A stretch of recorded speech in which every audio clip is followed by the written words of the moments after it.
that's when I found like my mind was like slipping, because it's just like everything that's happening is because of you, right? Or because of me. Because it's like, oh, you know, what if she doesn't survive? What if things happen? What if there's complications?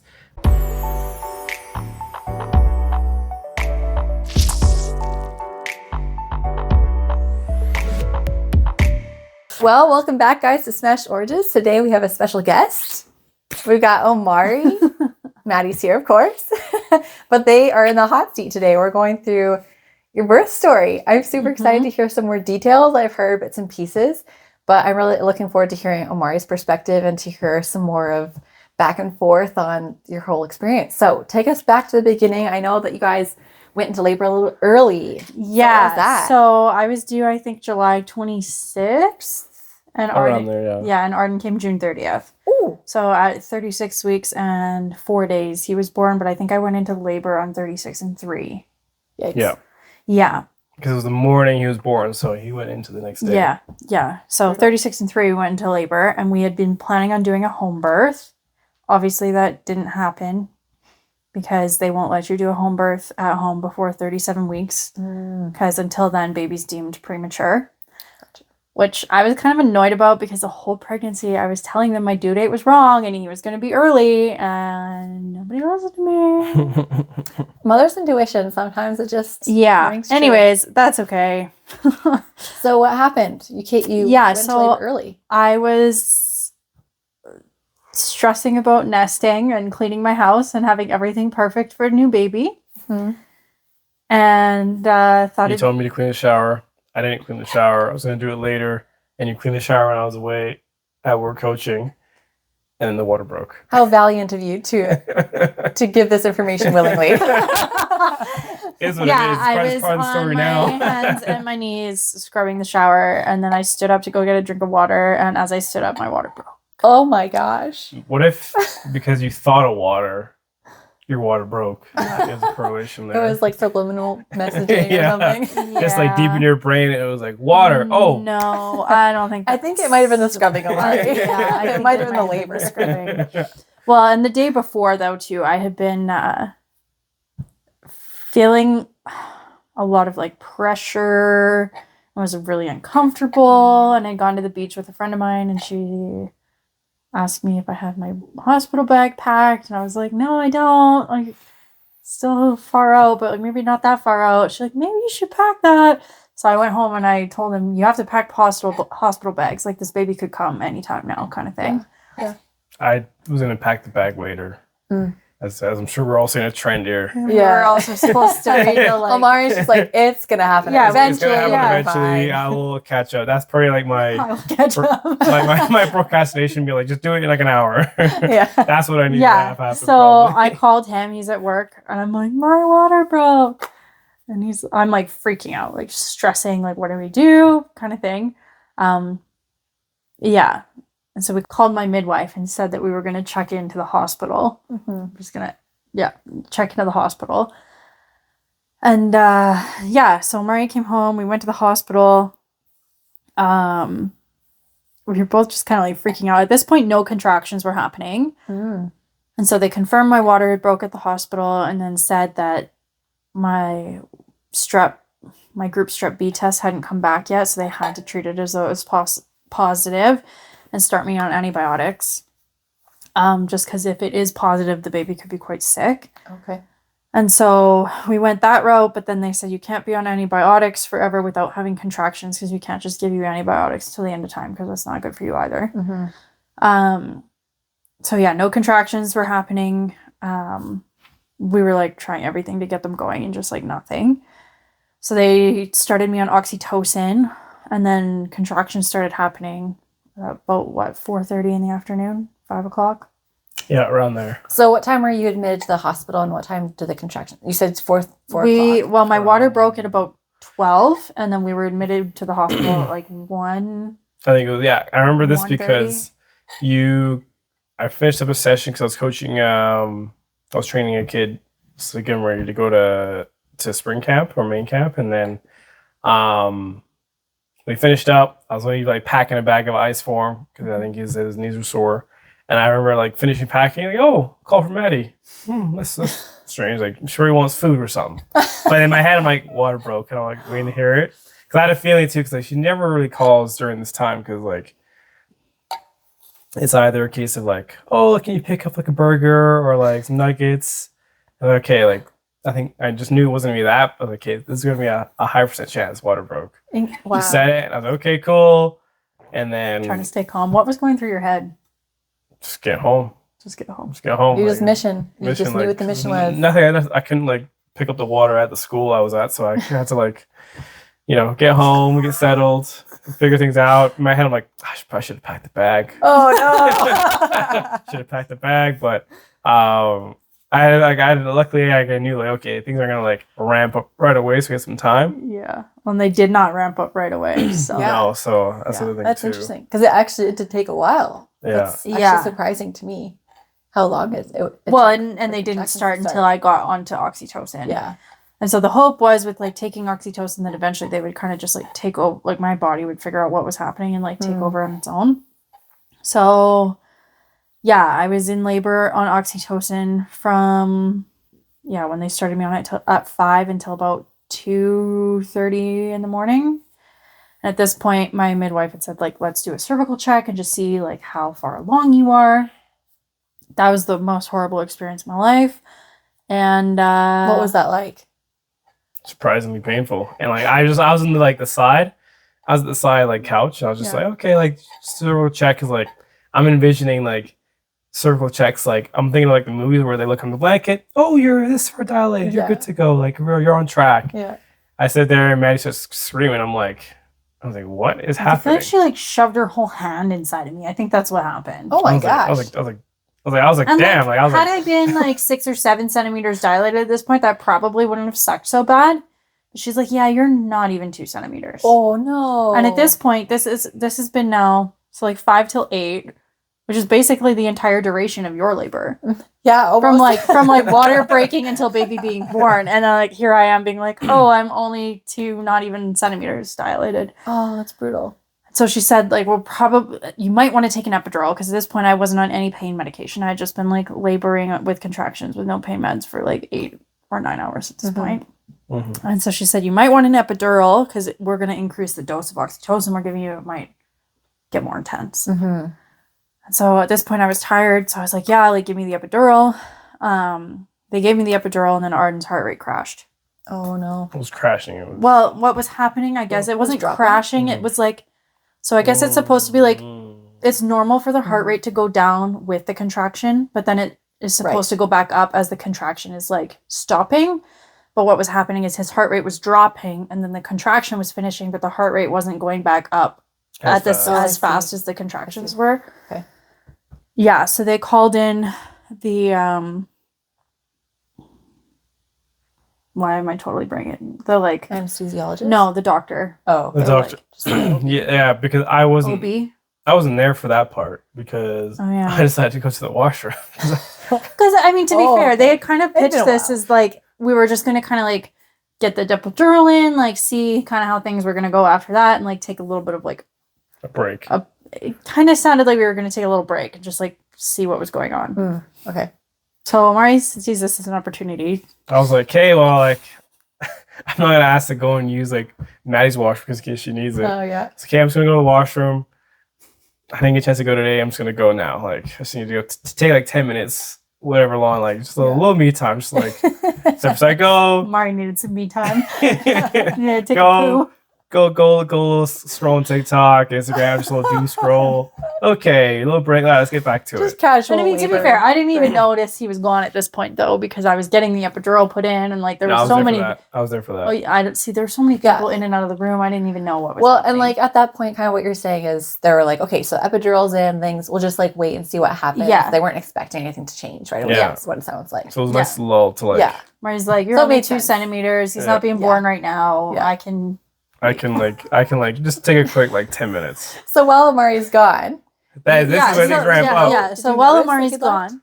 Pardon? Did you notice that Omari had left? No. Okay, so after I think he at left, some things point I just, realized like- he wasn't in the room, but I don't. That part's a blur to me. Yeah. I don't remember that really at all. So then what? So, then the midwife's like, oh yeah, I guess heart rate's not doing this. We'll consult OB. OB comes in and basically says his heart rate's not recovering. I feel like she said, I highly recommend you go for a C-section, but I don't actually know if I had much, like, I feel like it was a choice, but I don't think it was actually a choice. You know? They didn't like consult you on like pros or cons or what that experience is going to be like. They just said, no, I feel like "We there think we was should." some consultation about what that was going to look like. They like kind of came in and were like, look, his heart rate's not recovering. Like that's just like showing a sign that like he's tired. He's either like, yeah, baby's getting tired, you're getting tired. Like his heart rate's not recovering. This isn't like a good sign. In this situation, we would typically like recommend that you go for a C-section. And like a few weeks prior, a friend of mine had spent like 36 hours in labor and active like contractions and stuff and ended up in emergency C-section anyways. So I was kind of like, yeah, I'm going to go for a C-section. I like agreed to it. And then they were like, yeah, okay, we're taking you for an emergency C-section. And then like all of a sudden there was like people in the room like getting me ready to go. Omari kind of comes back and is like, what the heck? And I just remember like somebody handing him scrubs and they were like, go get these scrubs on. I remember coming in and like there's more doctors in the room and they were talking about C-section. I'm just like, wait a minute here. We just did epidural. Like we're at 2 centimeters. Like we should be like, you know, continuing all this pace if we're going to go. And then I find out, oh, his heart is dropping and then they're going to C-section. So I was like, damn, like, what a poop to have to where it's just like nothing's happening. We're taking a break to like, hey, emergency C-section. Quite the we turn need of some events. scrubs ready to go. So I'm like, damn, like, this is wild. So, but definitely like from when I came back, it just sounded like there was a doctor explaining everything and saying, yeah, like I remember her saying like, you know, we could continue long time, you know, risk of the heart and everything, or just get done and over with. And I was just like, damn. That's kind of how I remember the conversation, but I don't know if there was actually like,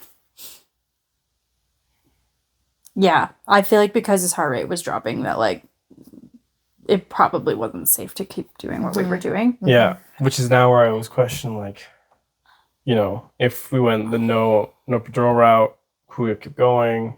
Did you want to keep going? Because again, like I say all this, but like, yeah, see, I'm not I the one didn't, doing the at this labor, point, so I was like, I can't just be I mean, I'm not dumb. I know you're gonna, like, after childbirth, you get a baby. And that baby has, like, needs to be fed and taken care of. And you're probably not going to sleep for, like, a week. Yeah. So in my head, I was like, do I actually want to continue laboring for, like, endless hours? Because, like, we just spent 8 hours and I'm only at 2 centimeters. Like, I don't know if I want to keep going like this. Like, I'm tired. Yeah, that's a good point. At this point, it was like, yeah, like 2:45 in the morning. Must have been like 2:45. He was born at, no, 3:45. He was like born at 4:14. Yeah, so between 3:45 is when they said, like, you should go for a C-section. He was born at 4:14. What a quick turnaround. So, like, 30 minutes of going from, like, oh, we're taking a break to, oh, here's the baby. Like, it was crazy. So when Omari came back into the room and they handed him scrubs. Yeah. Okay. So we're here. And what are your thoughts for Maddie at this point? So you're like, okay, I wasn't really prepared to, like, get scrubbed up and go into surgery, but how is Maddie doing? How can we be there for her? What were your thoughts for that? Just be there. Nothing I can do, so just be there. You know, it's just hopefully my voice is deep enough. You're just knocking it with your hand. I just ideally be there. Like I'm just trying to think what I could do. If anything, getting down there, it was just one of those things where it's like, hey, like I know this is like completely off the script. What we want, like we're already off the script from the home birth, and we go like even further off the script with now the emergency C-section. So for me, I was like, hey, well, here we go. You know, I didn't have much thought. It was just more just like be there for Maddie. Be there for Maddie. Yeah. If she needs anything, all that, because of course, like, you know, it's. I didn't think the depth.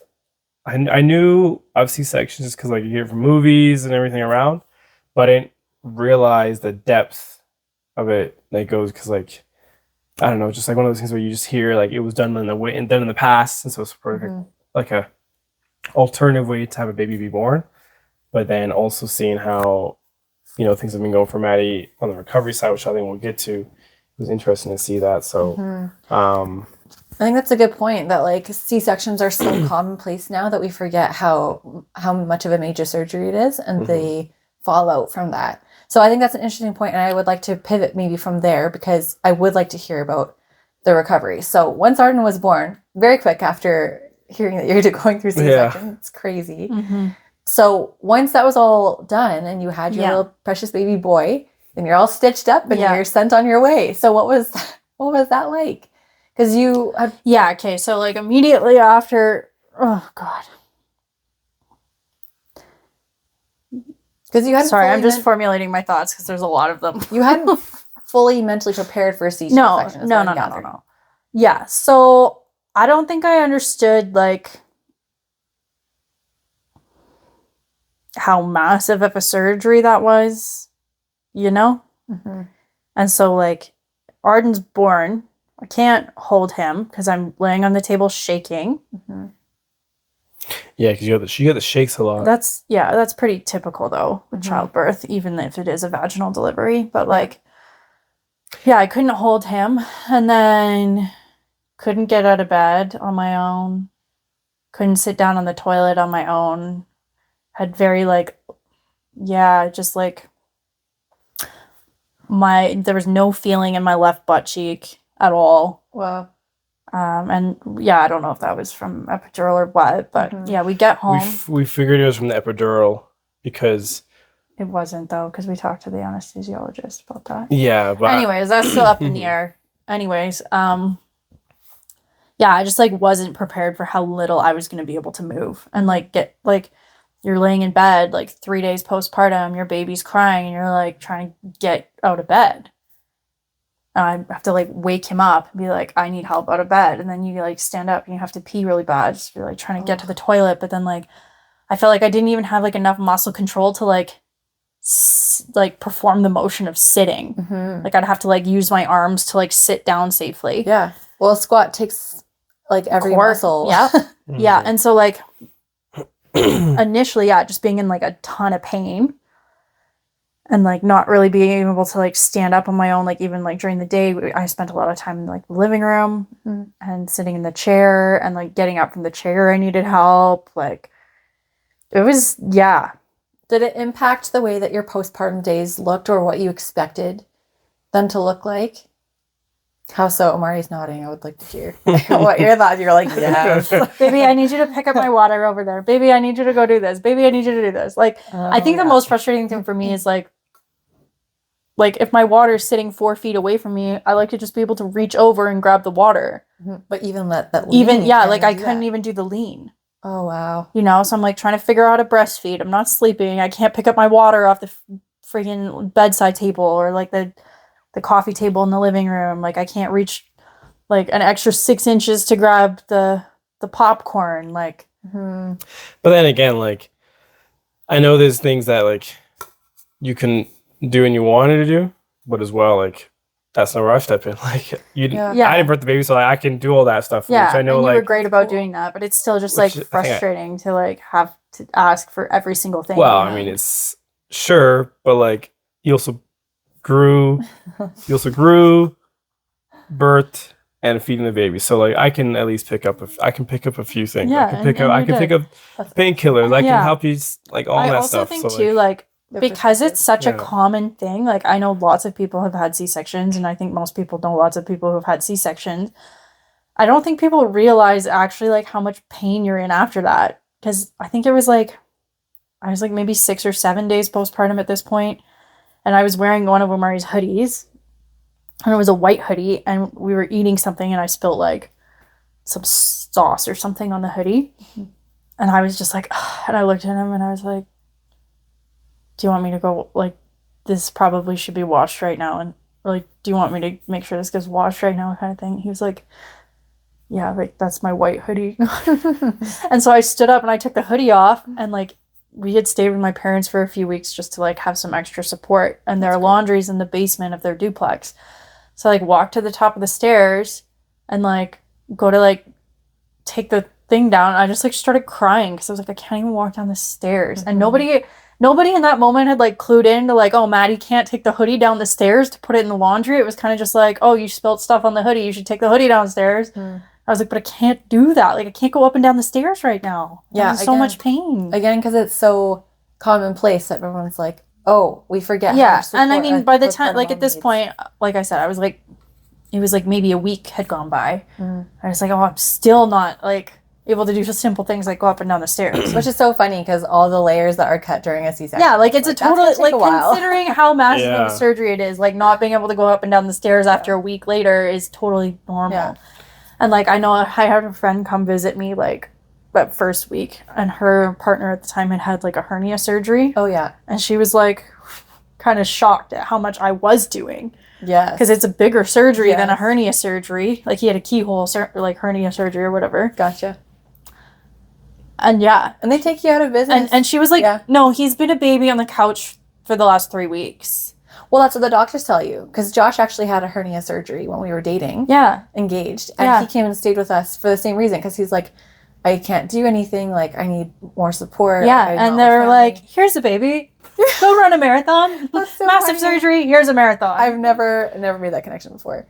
Yeah. That's so funny. It's wild. But I love that Omari brought up the partnership aspect of that. Yeah. Because my postpartum experience was very different than yours. But even so, I resonate with the, like, kind of relinquishing the ego a little bit. I feel like I physically am unable to do certain things, and I have to, like, I have no choice but to rely on my partner. Yeah. And so I think that's just a really special place to be. And when we were kind of talking about this episode, you mentioned how it really brought you guys closer together. So I want you guys to expand on that. Like, So I definitely think childbirth is, like, one of the most, like, vulnerable, raw things that anybody will ever go through. I think. I could be wrong, but I don't really foresee many more moments in my life that could be that more, like, exposed. Like, we have pictures and, like, videos of, like, me having contractions, and I'm, like, standing, like, butt-ass naked in the bathroom, and he's just, like, holding my hands while I'm, like... We were doing a sway. Yeah, we were, like, That's so swaying and, like, toning and stuff. Yeah. It's I think it's funny because of the sway, because, like, we always go, like, ranchmans and dance. I was always looking at Maddie would like to dance, so, like, of course we danced, and then, like, the sway was just a version of the dance. That's so sweet. Aww. I never thought about it like that, but that is really sweet. Yeah, so I just feel like going through childbirth with him and having him be so supportive and, like, just loving unconditionally, even though, like, I'm feeling like... It's all your fault. Should have pulled out. You're wrecking a nice moment. Sorry, I guess trying to make a clip there for your for the reels. I mean, Yeah, it no, could but be real. it was just like, I don't know. I like to, in a lot of ways, I feel like I'm a really independent person, and like even what I was just saying, like, it's frustrating to me I can't pick up my own water, you know. In that moment, it was like just so nice to have somebody just, like, so consistent and steady. Like, I feel like I'd use that word to describe you. It's like, you're just steady. Yeah, I agree. You know, like, Omari's not an up and down person. Like, he's pretty consistent, and I think, like, that really was what you needed during what that I time. needed during that time. And I think it was just, like, a nice reflection on, like, that's really what I need in almost every area of my life, because I don't feel like I'm a super steady person. I feel like I can be a little up and down. You guys are a little yin and yang. Yeah. Put it that way, right? Yeah. And Balance so each it's other just, yeah, it was really nice to have just his support through childbirth. And, like, I had said to my sister after, I was like, yeah, you know, this might sound crazy, but I don't know that I was ready to marry him before we birthed this child, which is kind of crazy because I know a lot of people, like would want to feel, like, super, like, 100%, like, we're married, now we're having a baby or whatever. So that wasn't our situation, but I definitely felt like after we had the baby that I was 100% like, yeah, if he asked, like, before the baby, I was, like, a 95% sure I'd marry him. And then after childbirth, I was like, no, 100%, like, there's nobody else I'd want to go through, like, hard things with, because he was just, like, so there for me. And even after, like, there was some stuff that happened, like, in the actual, like, OR room that was really traumatic. Yeah. So you're experiencing a lot of that postpartum trauma as well. I know Omari was there. Yeah. So, like, in the days following the you birth, work like, through he that. was just, like, there to, like, we were able to talk to each other about kind of the like, traumas that happened in that setting. setting. Yeah. And so, yeah, I think just all of it, I was just like, he was just there for me through all of really that, special. you know? And I think it's cool too. I love what you're saying about the birth being something that just like grounds you too, because I think it symbolizes like the unifying of your family unit. Yeah. And like bringing this whole new person into it. Yeah. And I think that's just so special. Yeah. And I think too, like, I do really feel like Arden's birth did bring our families really close together. And I've also felt nothing but support from his, like, from your parents, and like your mom really showed up too. Like in those early days. And your parent and Yeah, and my parents too. yeah, Obviously, I don't want to make it sound like just my like No, both, like, both yeah, of my both of- parents yeah, showed up as- and like which is Yeah. As the birthing parent, not partner, but as the birthing parent, there is something really special about knowing that like the other side of your family will be there regardless. Like, I just remember like your mom like saying to me like she was at one point I was like shaking like 3 days postpartum still, and she had come in and just asked like, what do you think this is? I was like, I feel like it's just like a trauma response. And she kind of just talked me through it, and I cried, and she was like, I just love you like you're my own daughter now. And like, that's very vulnerable to share with your mother-in-law. yeah. And so I'm just grateful that I have that kind of relationship with your mom too, because I'm clear that is not, that's kind of a rare thing, I would say. I don't think I've heard many of my friends talk about like having those kind of intimate moments with their mother-in-laws. But yeah, I just feel like, yeah, I definitely feel like our birth experience brought us closer together. That's very special. I appreciate that. And I can see it in the two of you. Like, I knew the two of you before you had Arden a little bit. I kind of was there for the blossoming of a relationship. Yeah, you were. the clawing out of the friend zone. A bit more to go into the gray zone. You were, you put forth the fight for that one. So it was really cool to see it all kind of come to this new season of life, and to have watched you guys grow together. It's been really awesome, and I appreciate you both. Funny thing I'll add to that. We were actually looking at, was your old phone? Or one of your old phones, and looking at the previous histories of like the 2000, of like the COVID, 2000, It was on your 2001. Facebook page, I think. Oh, okay, yes. Somebody's Facebook. Yeah, Maddie was looking through and she was like, she said, you're putting in work way before. Yeah. He's like, I knew I had to do some groundwork, man. Yeah, I think so. I was about to say, this is the long game. I knew exactly what I was doing. Yeah, you were like DMing me in the beginning of 2020, and like reading the messages back, I was like, oh, these messages are so flirty.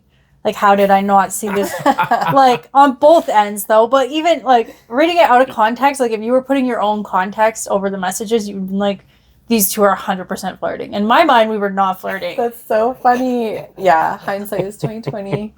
But how fun, because it's like, it was so built on friendship, which is what it's so Which fun. I think is where, like, I think that's where we're so unique, is that, like, there's a friendship foundation there, like, Yeah, a long time. a long friendship. time. Yeah. Despite us not even talking all the way through FFCA grade 1 to, like, 12. Yeah, we really didn't talk till after we graduated high school.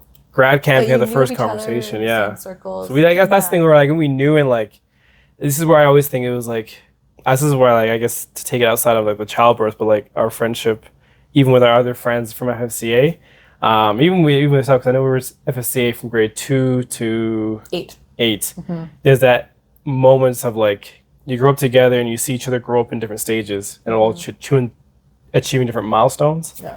So it's unique because then when you make friends in, like, say, university, you know, they haven't met you in the, you know, awkward grade 3, 4 stage, all those stages. So Yeah. it's like you need to see, because then like for Maddie, I got to see when like you broke your ankle, you had that ankle fracture. No. We were locker buddies, and then you just Yeah. kept saying I'm making out with my girlfriend at the time. You would. But like all those moments I feel like are like foundational, because it's just like they have more meaning. So this is now where I always find like any of our like FFCA like friend group from that like elementary to high school is like Really strong. This Yeah, is really also strong. what I'm saying though too, with you being like a steady, consistent person. Like Yes. Omari He's always been like this. he's always been like this, but like even as my friend though, like he was there for me through some shit. Oh. You know, like like I remember we had gone on a trip to Mexico when we were 2014 or 2019. we would have been like 19 Early at- 20s. yeah, 1920. we were like 19. But I had miscarried the previous fall with a different partner. Wow. And like one night in Mexico, like I don't know, there was a conversation that happened at the bar we were at, and I was drunk, and it just like triggered me to be really emotional. And I remember like leaving the bar being like a bit of a hot mess, and like you and your friend at the time just like coming out and like sitting with me on the beach and like talking me through that at like 19, you know. So like this is who Omari is at his core. Like not like I'm sure a majority of 19-year-old dudes would just like sit in the bar and be like, A little oh, awkward, she's but- emotional. I don't know what to do. Thing You is, know, and then also I'm gonna tell a funny story too. which one? There's so many. So fast forward like another five. Which one? Which one? Another 5 Which years, one? I had gone on like 2 dates with this one guy, and then I had called it off with him, and he Alright. texted me saying, he texted me asking for a third date, and I replied saying, Oh, like, is this the- thanks, but no thanks, or whatever. And then I drove across the city to this- sub some class, and the class was actually canceled, whatever. It was just a bad day. So I'm like sitting in traffic, I'm ragey, and this guy texts me back and goes, that's okay, you're too dramatic and all over the place. And that was just like the nail in the coffin of my day. So I like call Oh. Omari, and I'm like crying on the phone. Like, this guy says I'm dramatic and I'm all over the place. And Omari starts laughing. I'm like, shut up. Maybe it's true, but like he doesn't know me well enough yet to know that. Omari's like in his head, I know you well enough. Well, I'm You not know, gonna say. so I'm I just laying the like when we groundwork. started dating though, like I was all like, I don't want to lose a good friendship, blah blah blah. And then Omari was like, yeah, but what if by not dating we're missing out on something really great? Mhm. And I was like, I don't know. And he goes, oh, it's not like I'm asking you to marry me or anything. And I said to him in the moment, I was like, yeah, but we both know that's how this ends. Oh, so special. And now you guys are here. It's gotta be- Now we're here. With a baby. We're still married though. Yeah. So Yes. We're waiting for the ring. We're working on that. Working Okay. on that. So one final question to wrap up your Yeah. guys' birth story. What's one piece of advice that you would give to a partnership, a mom and a dad, who are going forward into a C-section experience? whoosh. How much time do you want to prepare? Because I can answer.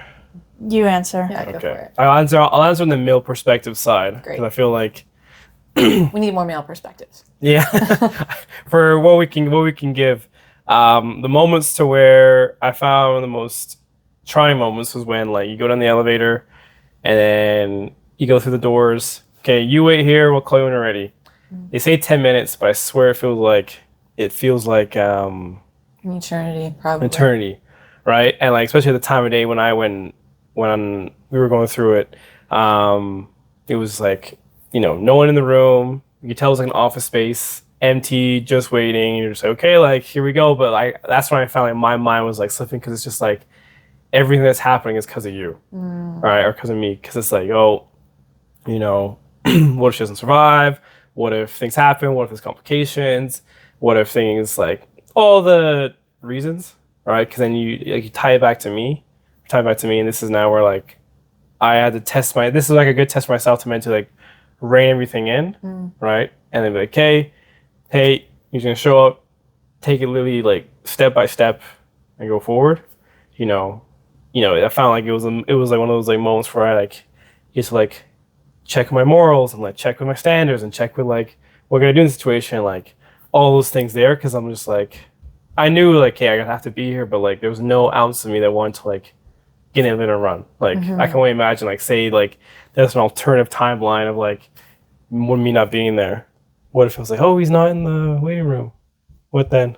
Could you imagine that? Like We're that. not even going to talk about I don't even talk about it, That would be but hard. like Yeah, that's it. That's like, yeah. that's just like an alternative timeline of just like, what if The impact if you hadn't been there. hadn't been there, or what if say I was someone who like didn't abide by like my my rules of just like being there, sticking to her. So that was something which I was just like happy for myself to see how I responded through that, regain my composure to be able to show up for you in that moment. So I don't think for guys it's just a matter of like you're gonna get tested, but it's gonna be literally between your brain the entire time. That's great advice. Yeah, stay true to like the purpose of you being there, which is support, to be present, and to and just remember that like I liked that you said take it step by step. Because I think you have to, because it's you not trip like over yourself if you think too far in the future. So just one day at a time. Can't say an hour. Yeah, we had a baby in 15 minutes. 15 minutes. So like, let's go step by step. Yeah, that's great. What about you, Maddie? Advice for C-section mothers? Patience. I think for me, it was a really like. For me, it was more like patience with the recovery and like. Ask for help and like therapy if you're not like feeling like if you feel like incomplete with your birth, like seek help to get complete with it. Because for me, a year postpartum, I ended up 6 months postpartum, I got into therapy because I was like experiencing some postpartum depression and like a lot of anxiety and like flashbacks to the delivery room. And it was just not good. And I felt like it was tied to the birth. And so, I got into therapy, and it was like talk therapy for a few months, but I ended up doing ART, which is accelerated. Rapid eye treatment? No, accelerated resolution therapy. And it has to do with, like rapid eye movements and like repatterning how your body is like, it just helps you like process the trauma that's unresolved. And like that was a big shift for me after that. Like I went from like having panic attacks to like not having panic attacks, and like from not being able to stay home alone with Arden for a whole day to being able to stay home alone with Arden for the whole day after doing ART. So like for me, I think seeking help was huge in tying up that birth experience. And then like the physical recovery, as we've talked in previous episodes, like that was a big hurdle for me as well. Like I remember we had gone out to BC when Arden was like 11 or 12 weeks old. And I was like, I'm just going to go swim in the lake. And I remember trying to go swim in the lake and being like, whoa, you use a lot of your core muscles to swim. And my core was just not there. Like I got out of the lake because I was like, I'm going to drown. Oh, scary. Like I can't swim right now because I'm going to drown because my core is not firing enough to like keep me floating. That was a really weird sensation to be like in the water and being like, I'm trying to swim, but like your muscles are literally not swimming. And you're like, I just gotta go back to shore. Yeah. So remembering that things take time and giving yourself the grace to allow that to happen. Yeah. I really like that you said that you went to different types of therapy too, and like sought different professionals, because I think sometimes people get discouraged when they try one avenue of treatment or one avenue of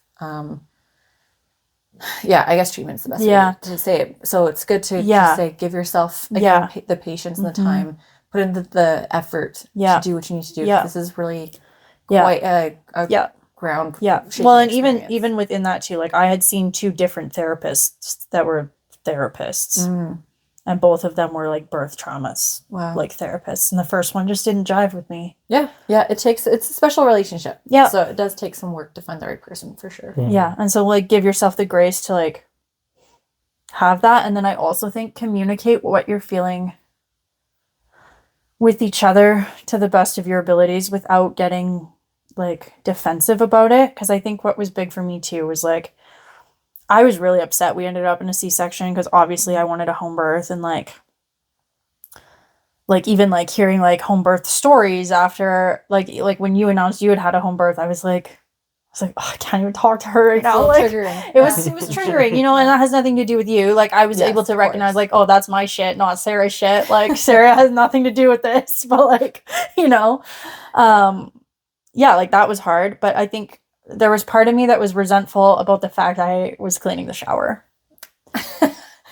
So to wrap this up, So yeah, partners? but we had talked about that though, Oh, and we great had chat. that conversation, and it was like, I feel like when we had that conversation, it wasn't like a blowout fight. It was a conversation, Yeah. Good. Yeah. you know. Well, and I think Omari like takes responsibility for that, which is helpful. Yeah, like that's like I knew Yeah. I was gonna do it, but I definitely was like, I'll do it later. Like Yeah. yeah, in my head, like I had it to like, hey, I'm gonna coach, and then like Yeah. maybe wanted to clean it like later, or I don't like. It's just one of the things I was like, oh, let's do it later. Like I'll get it done, yeah. Okay. but like Yeah. I was gonna do it on like it's my timeline, but Yeah. So I yeah, didn't realize yeah, my timeline was as accelerated. That's okay. Because I think we've established, like Maddie and I have Yeah. talked about this, that I think there are a lot of factors in her timeline at that point. There was a lot of stress in her life. So I'm sure yeah. it wasn't just the shower, but like in Mhm. those moments, you're like, I just want something to blame, Yeah. Yeah. you know. And like through can feel therapy, tough. I've got to the point where like there's nothing to blame. Nobody's at fault. It's just like is what it is, and we'll like Pivot. move on to the next thing. You know, Yeah. Arden was sunny side up. Also, Oh, yeah. like when they pulled him out of the we didn't actually talk about the birth at all, but like Oh yeah, he was. They said that. yeah, like I felt them like go through. To summarize this, I am 90% positive they did not give me enough anesthetic because I felt like every layer open. Ew. It was disgusting. Like I Oh, didn't that's feel like horrible. sharp pain. It wasn't sharp pain, but it was like I could feel every sensation still of like, oh, like that's moving to the left, that's moving to the right. Oh, there's the next thing. Like this is Gosh. it was super disgusting. And then I hear somebody go, he's sunny side up, which means like he's like he was like this. if you're laying on your back, the baby would come out face down. Right? And so he was face up. Anyways, that like when baby's in that position, it is typically a really long, horrible labor because they're just like not in the right position to stimulate the cervix to dilate. Mm, So in that moment, I knew I had made the right call. that's good. And then they pulled him out, and it was a lot of pressure. But then it was just like, where? yeah, He started I just like forget why I crying. started like the telling movie. this story. Just like I guess Just to actual summarize birth. the birth because Yeah, we didn't actually dive into the birth. Oh yeah, just to summarize the birth. Yeah, it was a little bit traumatic. Yeah, So you. again, some things to work through. Yeah, Mm-hmm. I think you want a different. You want if. Oh yeah, that's what I was talking about. Is next time. Mhm. Yeah, next time I will just do some stuff differently. Interesting. Lower Yeah. stress. We'll do a whole other podcast episode, I think, on like your second time giving birth, like things that you and I maybe want to prepare for, or Yeah. maybe reflect a little bit more on, like, because now we'll be able to share birth Yeah. stories. Mhm. I'm actually curious. I would like to have somebody on who's had a VBAC, so Yes. vaginal birth after cesarean. Absolutely. Yeah, I would like to attempt a VBAC, and I've been told 'Cause- I'm a good candidate for so. Because But we've known people who've gone vaginal and then C-section. yep, Mhm. And so it'd be nice, I guess, interesting to see that perspective because totally. this isn't where I know VBAC, vaginal birth is really what you really wanted. And so I think that's going to be something to hunt down. And so yeah, I think one thing that we did was to really try and like list all the variables Mhm. and then like get answers for them and then see like, okay, which ones really played a factor, which ones didn't play a factor. Interesting. And then like, I think we have a good list now of like yeah. variables that we have answers to. And Right. we don't know like, hey, for next time, Right. check that off. And That makes Yeah. sense. And then just do whatever is in our power to. Yeah. yeah. And Yeah. again, seeking the right professionals to help Mhm. with that, and seeking some more resources. Yeah. I think it's going to be a great place Yeah. to go. So One thing that I want to know is just like movements that you or like any pregnant person like does or can do to help and like Get the baby in the right get it in position. the right position and Ah. hold it in the right position. Because I feel like spinning babies. because literally we were like Yeah. 'cause, Spinning like, babies, yeah. And Sam has actually, we had talked a little bit about this, but Yeah. I think this is where we maybe didn't prep as much as we maybe Yeah, could have, because that's So one thing again, where like some we were at the ultrasound. Oh, he's in perfect position, good size, everything. Sick, cool, and and then 3 days and then later, he's in the changing. wrong position. Yeah. Right. Yeah. so like there's something there where I'm like, what could we have known? Yeah. Things Yeah. we could avoid in Yeah. shower, but that's all stuff that We'll do a deep dive on Yeah. a bunch of stuff. And we would like to hear back from our listeners after hearing both Maddie and Omari's birth story and Josh and Sarah's birth story. we're very interested to hear your perspective on things and maybe any advice that you have if you've experienced similar stories or any professionals that you've sought out in the Calgary area. We would love to receive any recommendations. So with that, I just want to thank Maddie and Omari again for being here. Omari, thanks for being an awesome birth partner and being a solid part of Smashed Orange's team. He's our unofficial tech man. Yeah. He helps us when we have audio issues. We love him. Yeah, anything tech we I nerd out on. It's awesome. It's awesome. So with that, guys, don't be afraid to hit the like and subscribe buttons on YouTube and Instagram and all the things. Give us some comments and feedback on our latest episodes, and we look forward to seeing you next time. Thank you so much.